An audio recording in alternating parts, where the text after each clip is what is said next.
ஆதி வீட்டு சமையல் நிகழ்ச்சியில் இன்றைக்கி நாம் பார்க்க போகிறது புளிச்சக்கீரை தொக்கு. இது எப்படி பண்ணுறதுன்னு பார்க்கலாம். ஒரு கட்டு புளிச்சக்கீரை, பூண்டு ஒரு 10 பல், மிளகாய் 8 மிளகாய் எடுத்துருக்கேன், சீரகம் 1 டீஸ்பூன். அடுத்தது இந்த கீரையை நம்ம கிள்ளி வச்சுக்கணும். கீரையை நம்ம இந்த மாதிரி கிள்ளணும். புளிச்சக்கீரை தொக்கு, புளிச்சக்கீரையை நல்லா அலசணும். கீரையை நல்லா அலசணும். அலசி குக்கரில் வச்சு கொஞ்சமாக தண்ணி ஊற்றி வேக வைக்கணும். புளிச்சக்கீரை தொக்கு, காய்ந்த மிளகாய், இதோடு கொஞ்சமாக உப்பு போட்டுக்கணும். இதில் அடுத்ததாக வேக வச்சு நீரை வடித்து வச்சுருக்கேன் புளிச்சக்கீரை, இதையும் இதில் சேர்த்துக்கணும்.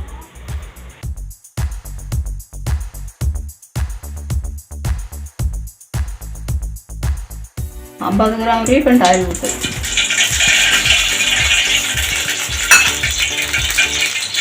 கடுகு, உளுத்தம்பருப்பு,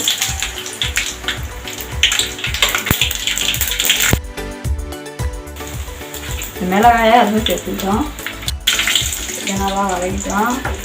இது வதங்கினாலும் அடித்து வச்ச இந்த புளிச்சக்கீரை இதில் சேர்த்துக்கணும்.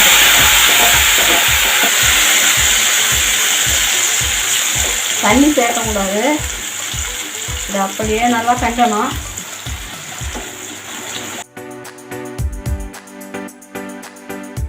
தட்டி வச்சுருக்கேன். இந்த பூண்டை இதில் சேர்த்துக்கணும்.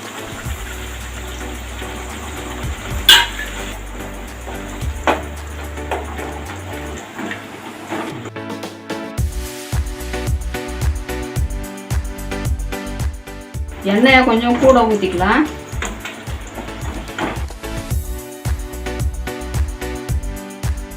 புளிச்சக்கீரை தொக்கு ரெடி ஆகிடுச்சு. இப்போ இதை நம்ம இந்த ஒரு பாட்டிலில் எடுத்து போட்டு வச்சுக்கலாம். இதை போட்டு வச்சோம்னா ஒரு வாரம் வரையிலும் கெடாது. ஒரு வாரம் யூஸ் பண்ணலாம். இதை சூடான சாதத்தோடு சேர்ந்து சாப்பிட்லாம். ரொம்ப சுவையாக இருக்கும். ட்ரை பண்ணுங்கள். இந்த வீடியோ உங்களுக்கு பிடிச்சிருந்தா லைக் பண்ணுங்கள், ஷேர் பண்ணுங்கள்.